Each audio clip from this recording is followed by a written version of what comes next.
Welcome, you're watching India Development Debate. I'm Tamanna Inamdar. Now, as the debate rages on over the scrapping of Article 370, no matter what your view on the subject is, one thing is clear.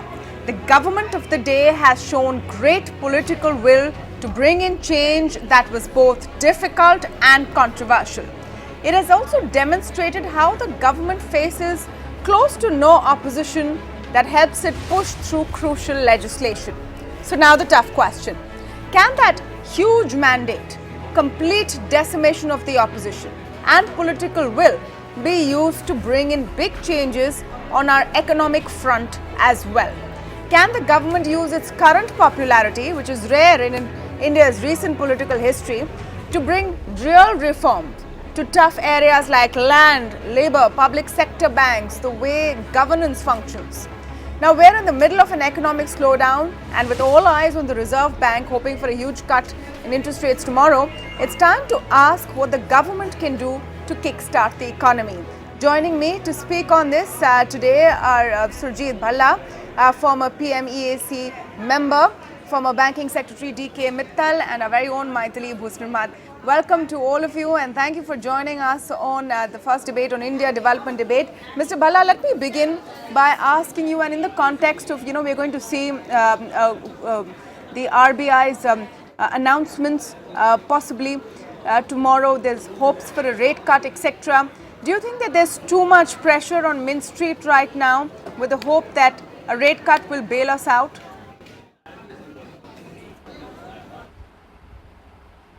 Well, it's if you look anywhere in the world, rate cuts, monetary policy is about the most important policy instrument that governments have, that countries have in order to revive their economy, kickstart the economy, or to slow the economy. So I think it is not at all unusual for Mint Street to have that pressure. It is very, very usual. And what we have is that as far as the RBI MPC is concerned, that we've had rate cuts of 75 basis points since Shaktikant Das took over as governor.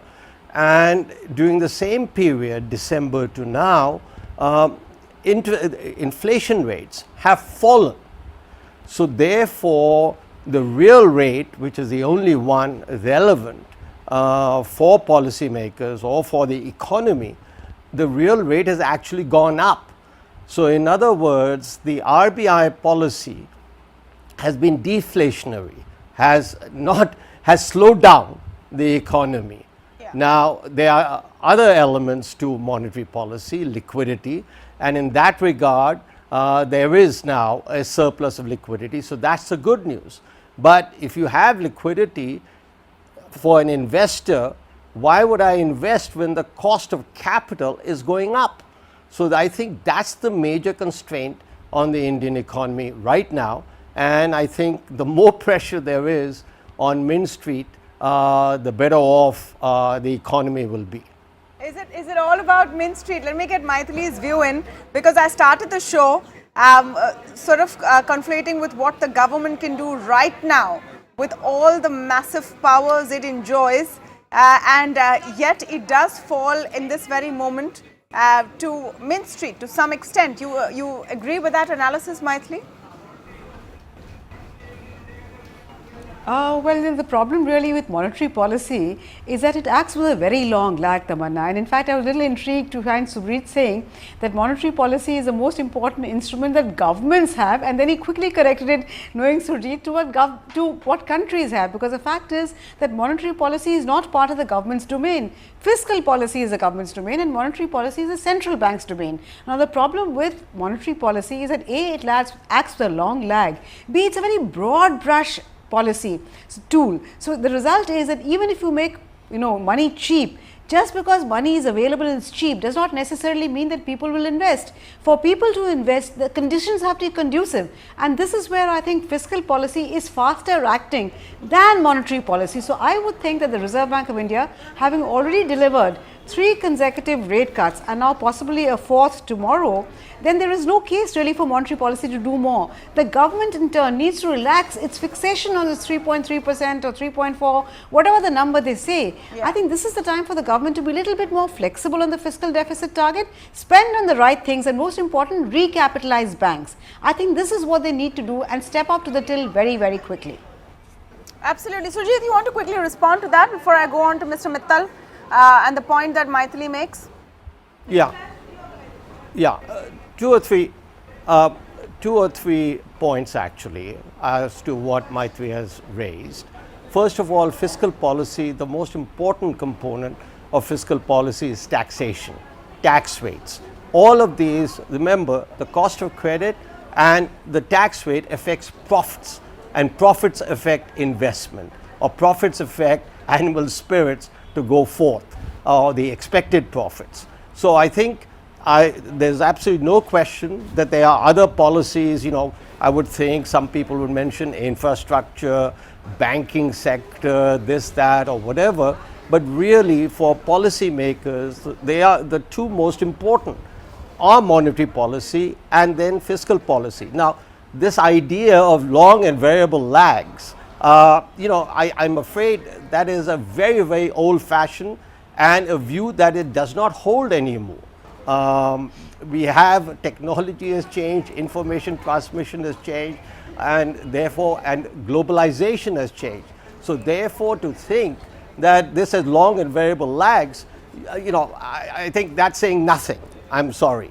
Of course, it has variable lags, and now we need to study the nature of those lags. And why is it that every other country, and as Maithili has yet to answer my point, that real rates have actually gone up. So we can't keep saying they have 75 basis points, rate cuts have happened. It's the real rate that matters, not the nominal rate. And I think in that sense, over the last 9 months, policy has become more constrained. Monetary policy has become more constrained and has added to the slowdown. Okay, I'll let Maithili come into that. A very interesting debate brewing here on the eve of monetary policy. So I'm sure you want to respond to what Mr. Bhalla has said at this point, but I just want to bring into it the larger point that I was making in the beginning of this show. And when we're staring down at this economic slowdown, there is also in some sense an opportunity to fix the fundamentals, which maybe our parliamentary system as it stood all this time turned out to be a hindrance to. If you can push through in a matter of 2 weeks legislation on triple talaq, UAPA, Article 370, reorganizing a state into 2 union territories, surely we can also push through more difficult reforms. Surely, a direct tax code should not be a problem. Surely, the land acquisition bill can be revisited. See, the problem, Tamanna, with reforms, structural reforms, whether you're talking about GST, whether you're talking about land acquisition, labor reforms, all these are very necessary. But the problem is that there is short-term pain, genuine short-term pain. For a long-term gain, one doesn't know what horizon over which that gain will arise.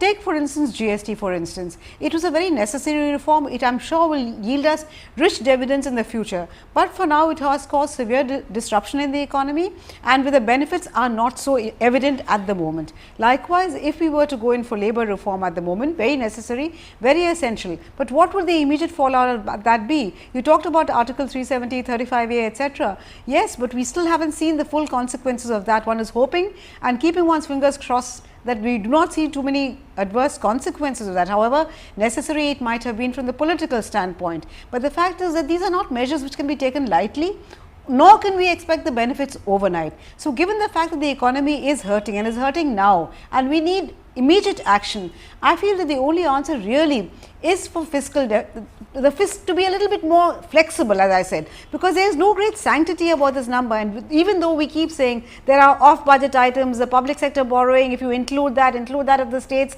it's close to 8-9%. Yes, but it has always been the case. Public sector companies have always been borrowing, and during Chidambaram's time there were huge items, oil bonds for instance, they were completely off the budget, but the economy still did do reasonably okay. And we've seen 10-year bond yields actually have come down. So, it is not the fiscal deficit that alone determines what happens to bond yields. When the private sector is not investing, the government has to step into the breach and not get fixated on the fiscal deficit. As I said, monetary policy, Sujit, I agree with Sujit, yes, maybe real interest rates are still high, but the fact is merely by making interest rates low does not necessarily mean corporates will invest. For corporates to invest, it is not real interest rates alone that determine whether they will invest or not. They compare the real rate of interest with the likely return, and the likely return will be a function of how the economy is growing, whether there is demand, how easy is it for them to do business, and of course profitability. So, it is a combination of factors. The RBI can reduce interest rates to whatever it wishes, but as we have seen in the West, even negative interest rates or zero interest rates haven't set the Japanese economy back on track. So, I think it calls for measures beyond monetary policy, and here is where I think the fisc does and must step in. Before I let Mr. Bhalla respond, I want to get in Mr. D.K. Mittal on this very interesting debate we are having, where we are looking at whether it's the RBI, whether it's Mint Street that can be the big mover or shaker, or is it all, up to the FinMint to a large extent? Well, Tamanna, I fully agree with Maithili that rate fixation by RBI or fiscal policy, they really do not prop up the economy. They could be desirable, but the prop of the economy can happen only when there is an investment happening, there is a demand creation. And if that is not happening, nothing can happen, nothing can be done. We reduce the interest rate to 0%, nothing will happen on that. So, the today problem is domestic investors do not feel confident to invest in India. Forget about the rest of the world. Now, if that is not there, how investment is going to happen? Who is going to put in money? And there are a number of measures which government could take for sort of propping up the animal spirits of the private sector. Now, these measures really do not require any public expenditure. For example, ease of doing business. What is happening in GST? I mean, every business is very afraid of that, and the compliance level is so high. What changes we are doing in Companies Act? Are we treating all business houses as criminals? What are we trying to do that? What is happening in the LCLT? If the cases do not get decided, are we over flooding the NCLT? Now, what happened in agriculture? We don't do anything which is not required, where the money is not required. Why don't we permit trading of commodities in a phased manner on a delivery base? Where is the warehousing for the small farmer? So, what about solar rooftop? Yeah. Such an investment can happen, which is 3 lakh crore, 4 lakh crore per year. If we put the frame, so I think we have a number of sectors where we don't need public investment, and also we need public investment or public expenditure. For example, banking, as Maithili has said. What about investment into futuristic sector like AI, like robotics? So who is looking at that? No, just to your information through you of the viewers, 5 important commodities which we use, and in the today's 21st century we don't manufacture any. The computer chip we don't manufacture, solar chip we don't manufacture, LED chip we don't manufacture. Then the battery cells we don't. So none of these is being manufactured in India, and we don't intend to set up any facility in India. We are one of the largest importers, and if we were to talk to Samsung or anybody, certainly there is a possibility to get these facilities set up in India. So who is going to bother about that?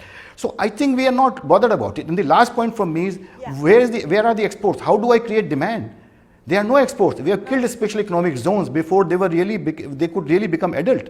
And that was really stupid for all of us, not for this government, but the last government, that they killed it out. Now, this government should relook at the policy, revive them. We need exports from India of all goods and services, and that's how we can really create a demand in India. Not last point, Mr. Mittal, there's a whole debate, and you must come in on the other points as well. But Sujit Bhalla, since you seem to be outnumbered on the current discussion, I'm going to give you time to respond to the points made by both Maithili as well as Mr. Mittal. Yeah. Thank you very much. First of all, on the general point of exports, etc., I couldn't agree more. There is a large report submitted. I was the chairman of that report, it took us about 8 months. There were 12 people involved, and you can work out the man hours and man days created. And that has a lot of these very same recommendations. The agricultural sector needs to be freed, exports need to go up, exports need to be encouraged, and all the rest of it. So I have no disagreement with that.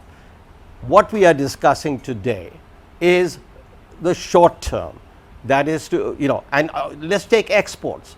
Why would the whole report studied, why have Indian exports not done so well over the last 7-8 years? Okay, And the reason we have not done so well, and this documents how our rank has gone in manufacturing, in services, across all sectors, agriculture even, why have we done so badly relative obviously to other countries? We have done so badly because our profitability is very low compared to our neighbors, whether it is Bangladesh or compared to our competitors, i.e. Vietnam, etc. Investment is not coming over here. Why? Profitability is low. Now, profitability is also low because ease of doing business and so on and so forth. But the two most important factors, I'm afraid to say, and please, let's recognize the two most important factors are rates of taxation. We have one of the highest, correct that. We have the highest rate of corporate taxation in the world, and we have the highest real interest rates in the world. Now, let me ask you, and to both the commentators, let us say, let's table tax rates at present, which are the highest in the world. Let us say we did not cut, you say there are long and variable lags, there are so many other factors. So, let's say we do all of them, we do labor laws, we do land acquisition, and we keep interest rates at the highest levels in the world. How will anybody invest here? I'm sorry, you guys are saying that, listen, why would anybody invest here? That's my question. Why would anybody invest here when the cost of capital is so high? They'd rather go to Vietnam where the cost of capital is much lower. So, you cannot get away from the simple fact, look, economic, we can wave our hands and we can say this happens and that happens and long and variable lags and fiscal policy and monetary policy and infrastructure. It comes down to profitability. The two most important factors of profitability are interest rates, that is real interest rates, and taxation rates. You have the same interest rates that we have today. You have the same interest rates that we have today, and you do everything else that everybody is recommending. Please tell me, why would anybody invest in India? Okay, so then let's reverse that. If you lower interest rates and don't do any of the other factors, then what happens? Maithili, you want to go first? Yeah. Oh, well, certainly, as I said, it will be absolutely no use because interest rates are just one variable, Tamanna.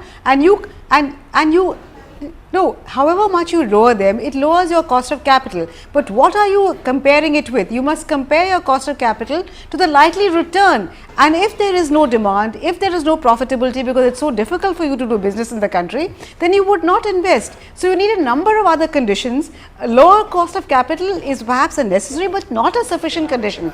And given the fact that when you lower rate of interest, there is also the possibility, like we saw in the last boom, where you have banks lending hand over fist to a whole lot of projects which were really not viable, and the moment the situation changed, immediately they became NPAs. So, lowering the cost of capital is not an answer in itself. It could perhaps help, but only at the margin. I repeat, unless a whole lot of other things also fall into place. And to just quickly come back to the point that Surjit made about taxation, on paper the rate of taxation might be high because of the huge exemptions given, the effective rate of taxation in India is very comparable to what we have in a number of other countries. Okay. To say that taxation is a reason why it is not profitable is not correct. It is demand, it is economic growth. And so there I disagree with Surjit, but in any case, since Surjit and I have seldom seen eye to eye on most issues, that I think is par for the course. No, but okay, let me get in DK Mittal just to respond to some of the points Mr. Bhalla made. I won't let you get away with that. Okay. Listen.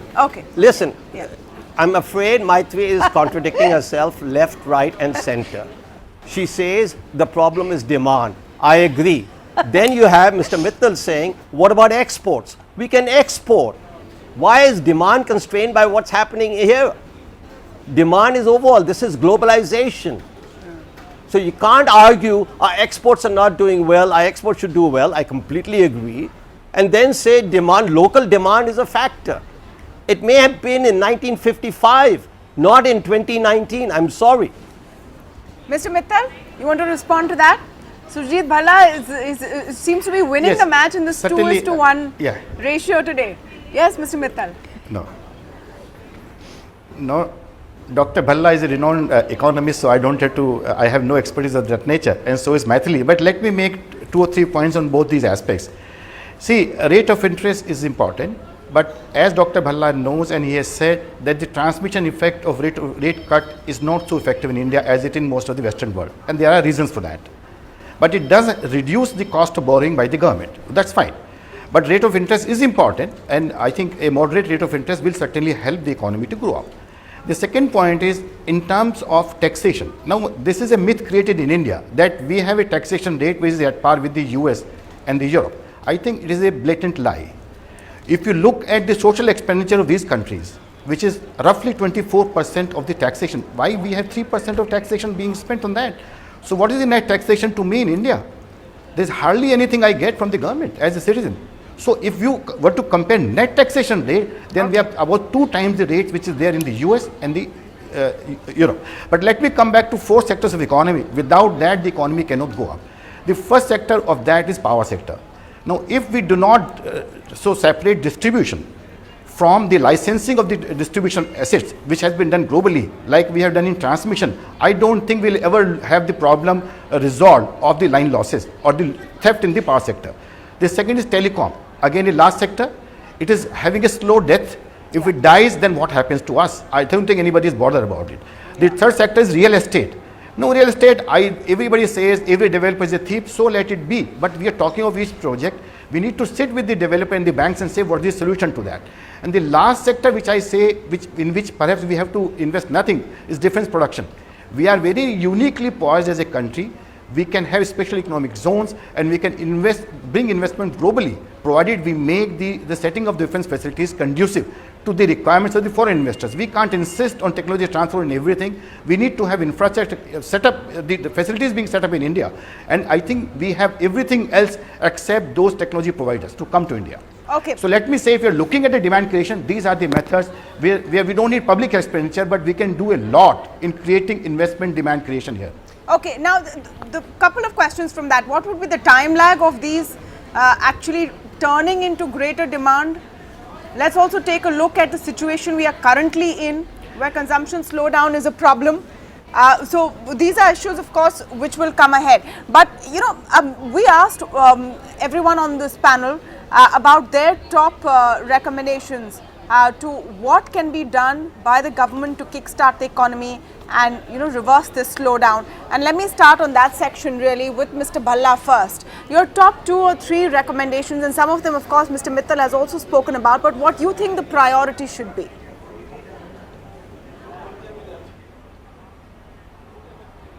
Look, as I said, first of all, let me just address there's some confusion or misunderstanding. Transmission. I have just pointed out, and I've written articles on this, so you can read those articles, that the real rate has gone up. That means no matter how much you transmit negatively. You're not helping the process. So we can talk, transmission has to be on real rates. How much is the real rate to the consumer or the investor? Is going down or up? There it has gone up. Number 1. Number 2, Maitri mentioned about the non-performing assets coming up. We should all know that the time period we all rallied around, and the greatest growth rate India has ever seen, 2004 to 2013 or even 2011-12, the real rate, repo rate was -1%. Okay. So please, let's just look at data before we decide what recommendations to give. Now, I think there are 2 major, mega, short-run policies that have to be done in order for the economy to be kick-started. First is bring real rates down, not up. Second, reduce the rate of taxation in this country. Both of these affect profits, affect investment. Then worry about power, then worry about exports, then worry about infrastructure, then worry about land acquisition, then worry about whatever you want to worry about. Start the economy going. Get these 2 things happening. Okay, Maithili, you want to go with your list? 2 very clear directives that Surjit Bhalla has laid out. What's on your to-do list? Well, they will be very different from what Surjit has suggested. I don't want, since we have very limited time, I don't want to kind of get into an argument with Surjit about the importance of real rate of interest. But very quickly, the period that he talked about when real interest rates were so low or negative, we are living with the consequences of that, the build up of high NPAs. So, you kind of be very aggressive today, and then then will suffer for it much later, which is why I think it's important to proceed very cautiously. So, my list would be very different. My list would be recapitalize public sector banks fully and immediately. The cost to the fisc is very limited because this is basically a book entry. All you will be ending up is only the interest cost on these bonds. It has been done before, it has been tried before. I don't know why this government is shying away from that. That would be my first recommendation, recapitalize fully, completely, immediately. My second recommendation would be go easy on the fisc, but change the quality of the spending so that it is capital intensive. It is spending on capital projects, not on revenue projects. Third, I would think focus on compliance of taxation. Our tax to GDP ratio is very low, even amongst our peers. So, I would not argue for tax cut, but I would argue for improved compliance, improved coverage. Okay, Mr. Mittal, you get the last word on your recommendations. So, my take would be we have to have a substantial impact on ease of doing business and create confidence among investors, domestic and foreign, that we bother about them. That's extremely important. Nobody will like to come to any country, or maybe the domestic investor would like to invest unless they have a feeling that there is stability of the system, stability of the process, and then I am welcome. My genuine errors are exempt. It is only when I am doing a theft or something I am getting punished. The second part is some of the fundamental issues need to be addressed. At least we have to start working on it. We just can't say that you reduce taxation, reduce rate of interest and everything will happen. Nothing will happen on that. So, investment had to be attracted in a very focused manner. And if we are not bothered about large sectors, I don't think anybody is really concerned that we should be investing in India. So, my take is we have to simultaneously bother about large sectors where we do not have to put any public expenditure, but then they can take off if we put a framework in place. And third point for me is taxation is a big irritant today to every corporate. Larger the corporate, bigger is the problem. You have so much of litigation happening, so much of penalties happening. I do not know what really we want to lead us to that. Yeah. If we are corrupt, so we are, but we can't remove corruption in one go. It has to be a process which has to be done. Wow. So I do not think the cleaning can happen overnight. If that is the process, then nobody wants to invest in India. No further investment will happen in India from domestic investors. So my scenario is you simplify life for the corporates, talk to them. I mean, give an example. What you have made CSR as a punishable offense. Yeah. I don't think any country in the world has even 2% liability on the act. Now, such kind of changes such a bad signal to corporate, domestic and foreign investors. Nobody will try to set up a company in India if the CEO is to be punished by a foreign company just because they have not complied with CSR. And this is one of the examples which I gave. So I think the taxation system and these laws have to be made such compliant that corporates should say, okay, we are ready to invest, but then you treat us as friends, not enemies. Okay, good so point. My take is these three. Yeah. That please correct these things. No, absolutely. Good point, Mr. Mittal. And the optics is at least something that can be changed relatively quickly. The rest of some of the measures which have been mentioned in this panel, and I think there are more similarities than differences, even though it may have seemed like that through the course of this debate, but there are a lot of overlaps. The rest of the measures may take time, may take more deliberation, but the optics of how we seem as a country for investment can definitely be tweaked and changed at a much faster pace. So let's hope that that's something that happens quickly. There's nothing really stopping this government from pushing through what it thinks is right, except maybe the right advice. We'll take a very short break right here on India Development Debate, but don't go anywhere, because so far we've been speaking about the economic slowdown in domestic terms. Well, guess what's happening on the global stage? US and China are head to head. Trump is tweeting again. What does all of this mean for India? We're breaking down the US-China trade wars when we come back.